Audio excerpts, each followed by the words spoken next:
నమస్తే, నేను Priya. Welcome to ఆకాశరామన్న. అధికారం శాశ్వతం, మళ్లీ అధికారంలోకి వచ్చేది తామే అన్న ధీమాతో వైసీపీ నాయకులు ఇష్టానుసారం చెలరేగిపోయారు. ఆస్తులు పెంచుకోవడానికి అక్రమాలు, అడ్డు చెప్పిన వారిపై దౌర్జన్యాలు, అరాచకాలతో అధికారంలో ఉన్న 5 ఏళ్లు యథేచ్ఛగా రెచ్చిపోయారు. ఇప్పుడు మాజీలుగా మారిన వారి చుట్టూ ఒక్కొక్కటిగా ఉచ్చు బిగుసుకుంటోంది.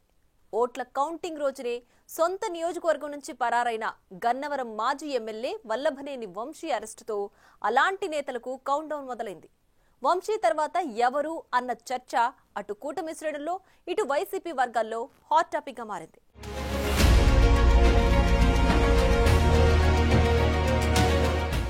దాడులు చేయించటం, తిరిగి బాధితులపైనే కేసులు పెట్టించటం, నమ్మించి మోసం చేయటం.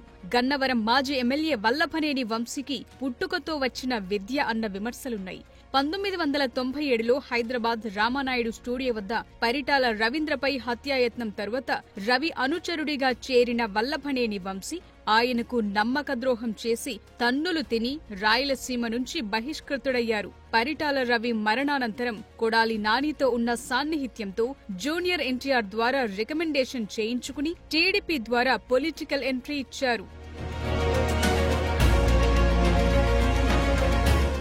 2009 ఎన్నికల్లో మొదటిసారి విజయవాడ ఎంపీగా పోటీ చేసి ఓడిపోయిన వంశీకి తరువాత చంద్రబాబు నాయుడు గన్నవరం ఎమ్మెల్యే అభ్యర్థిగా అవకాశమిచ్చారు. అక్కడ్నుంచి 2 సార్లు టీడీపీ ఎమ్మెల్యేగా గెలిచిన వల్లభనేని వంశీ రెండోసారి గెలిచాక అదే కొడాలి నాని అండతో వైసీపీలో చేరి పెద్ద కథలే నడిపించారు. అందుకే వంశీ గురించి ముందు నుంచి తెలిసిన వారెవ్వరూ ఆయన్ను నమ్మరన్న ప్రచారముంది. ఇటీవల గన్నవరం టీడీపీ కార్యాలయంపై దాడి కేసులో కేసు పెట్టిన వ్యక్తితోనే దాన్ని నీరుగారేలా చేసి తాను తప్పించుకోవాలని కుట్ర పన్నారు. కానీ అది ఆయనకే బూమరాంగ్ అయింది.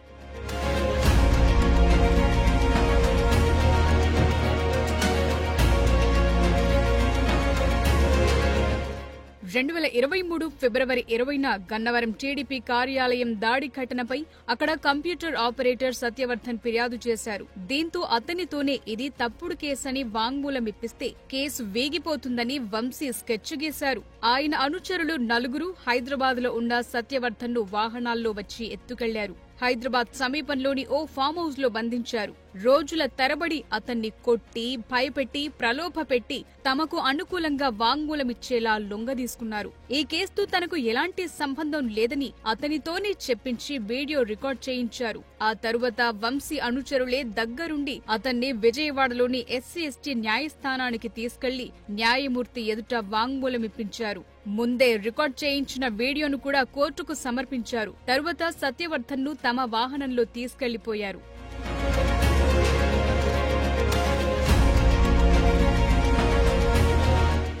అయితే ఓటమి తరువాత ఎవరికీ కనిపించకుండా పోయిన వంశీ స్కెచ్ వర్కౌట్ కాలేదు. సత్యవర్ధన్ కొన్ని రోజులుగా కనిపించకపోవటం, ఇంటికి ఫోన్ కూడా చేయకపోవటంతో కుటుంబ సభ్యులు అతని కోసం గాలించారు. సత్యవర్ధన్ను వంశీ కిడ్నాప్ చేయించారని తెలిసి అతని తమ్ముడు పటమట పోలీసులను ఆశ్రయించారు. తెలుగు మహిళా అధ్యక్షురాలు మేడేపల్లి రమాదేవి కూడా సత్యవర్ధన్ను వంశీ ఆయన అనుచరులే అపహరించారని మరో ఫిర్యాదు చేశారు. దీంతో 2 కేసులు నమోదు చేసిన పోలీసులు ప్రత్యేక బృందాలను ఏర్పాటు చేసి వంశీని హైదరాబాద్లో అదుపులోకి తీసుకున్నారు.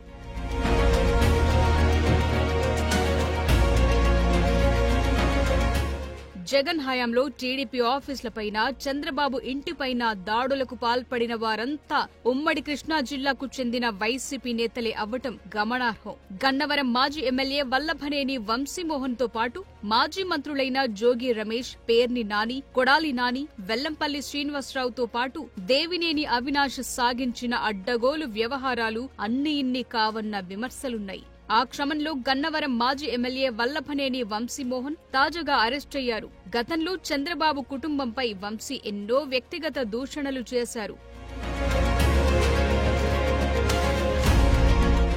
చంద్రబాబు ఇంటిపై దాడికి ప్రయత్నించిన మాజీ మంత్రి జోగి రమేష్ ఇప్పటికే విచారణను ఎదుర్కొంటున్నారు. నేడో రేపో ఆయన అరెస్టు కాక తప్పదంటున్నారు. అప్పట్లో అధికారాన్ని అడ్డం పెట్టుకుని అగ్రిగోల్డ్ భూములను బలవంతంగా కొనుగోలు చేశారని కూడా ఈయనపై అభియోగాలున్నాయి. ఈ కేసులో జోగి రమేష్ తనయుడు ఇప్పటికే అరెస్ట్ అయ్యాడు. జోగి రమేష్ తెలివిగా తప్పించుకున్న అధికారాన్ని మాత్రం అడ్డగోలుగా దుర్వినియోగం చేశారన్న ఆరోపణలున్నాయి. మంగళగిరిలోని టీడీపీ కేంద్ర కార్యాలయంపై దాడులకు పాల్పడిన తరుణంలోనే చంద్రబాబు ఇంటిపై కూడా దాడి చేయటానికి జోగి రమేష్ సారథ్యం వహించారన్న ఆరోపణలున్నాయి. ఈ కేసులో కూడా జోగి తప్పించుకునే పరిస్థితి లేదంటున్నారు. గుడివాడకు చెందిన మరో మాజీ మంత్రి కొడాలి నాని అధికారం మత్తులో చంద్రబాబును, ఆయన కుటుంబాన్ని తిట్టని తిట్టులేదు. ఆయన బూతు పురాణాలతో వైసీపీ నేతలే బెత్తరపోయాయి. అధికార బలంతో బూతులతో పేట్రేగిపోయిన కొడాలి నాని గుడివాడ టీడీపీ ఆఫీస్పై దాడి ఘటనలో సూత్రధారుడిగా ఉన్నారు. టీడీపీ కార్యాలయంపై తన అనుయాయులను ఉసిగొల్పారన్న ఆరోపణలున్నాయి. అలాగే ఏపీ బేవరేజెస్ మాజీ ఎండీ వాసుదేవరెడ్డి, మాజీ ఎమ్మెల్యే కొడాలి నాని, గత కృష్ణా జిల్లా మాజీ జేసీ, ప్రస్తుత తూర్పు గోదావరి జిల్లా కలెక్టర్ మాధవిలత రెడ్డిలపై గుడివాడ 2 టౌన్ పోలీస్ స్టేషన్లో కేసు నమోదైంది. వాసుదేవరెడ్డి, కొడాలి నాని, అతని అనుచరులు AP beverages liquor godown licence ఉన్న తమపై దౌర్జన్యం చేసి తన తల్లి మరణానికి కారణమయ్యారని గుడివాడ ఆటోనగర్ వాసి దుగ్గిరాల ప్రభాకర్ పోలీసులకు ఫిర్యాదు చేసిన కేసు విచారణలో ఉంది. అలాగే తాజాగా వార్డు వాలంటీర్ల ఫిర్యాదు మేరకు మాజీ మంత్రి కొడాలి నానిపై మరో కేసు నమోదైంది. తమను వేధించి బలవంతంగా రాజీనామా చేయించారని వాలంటీర్లు పోలీసులకు ఫిర్యాదు చేశారు. మాజీ మంత్రి కొడాలి నాని, ఆయన సన్నిహితుడు దుక్కిపాటి శశిభూషణ్, గుడివాడ పట్టణ వైసీపీ అధ్యక్షుడు గొర్ల శ్రీను, మరో 2 వైసీపీ నేతలపై 447, 506, R/W34 ఐపీసీ సెక్షన్ల కింద గుడివాడ 1 టౌన్ పోలీసులు కేసు నమోదు చేశారు.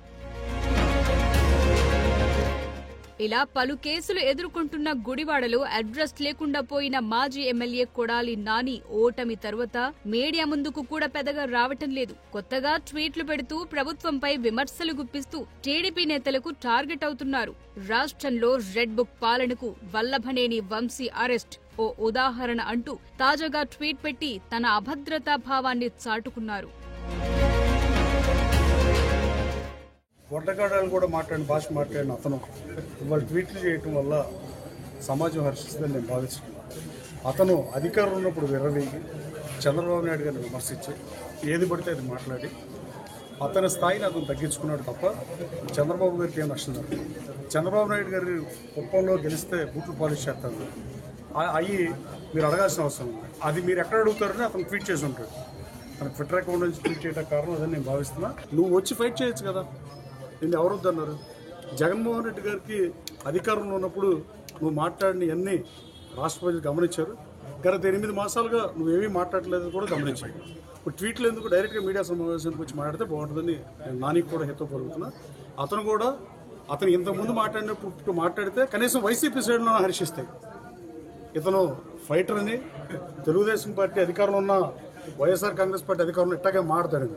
మరోవైపు గుడివాడ ఎమ్మెల్యే రాము కూడా కొడాలి నాని అవినీతి చిట్టా విప్పుతూ చట్టం తన పని తాను చేసుకుపోతుందని హెచ్చరిస్తున్నారు. తప్పులు వీళ్ళు ఎక్కువ చేస్తున్నారు కాబట్టి వీళ్ళు ఆటోమేటిక్ గా బుక్లోనే ఉంటాయి.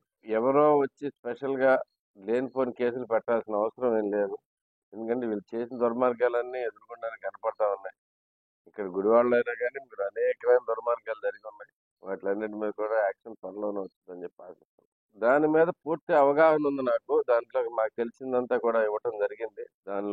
దానిలో జరిగిన మా అన్యాయం మొత్తం అది టెక్నికల్లీ అంతా ప్రూవ్ అయినప్పుడే మనం క్లియర్ గా యాక్షన్ తీసుకుంటున్నాం. జరిగిన ప్రతి అన్యాయాన్ని ఒక పద్ధతి ప్రకారం చూసుకుంటా, అంటే ఏదో జరిగిందని ఆరోపణలు రాగానే ఆరోపణల మీద పని చేసుకుంటూ కాకుండా ప్రతి విషయాన్ని కూలంకషంగా క్లియర్ గా అర్థం చేసుకుని దాంట్లో ఏం తప్పు ఉంది, ఎలా చేసి ఉండాల్సింది, ఎందుకు చేశారు అనేది కూడా పూర్తి అవగాహనతోటి చేయబోతున్నాం.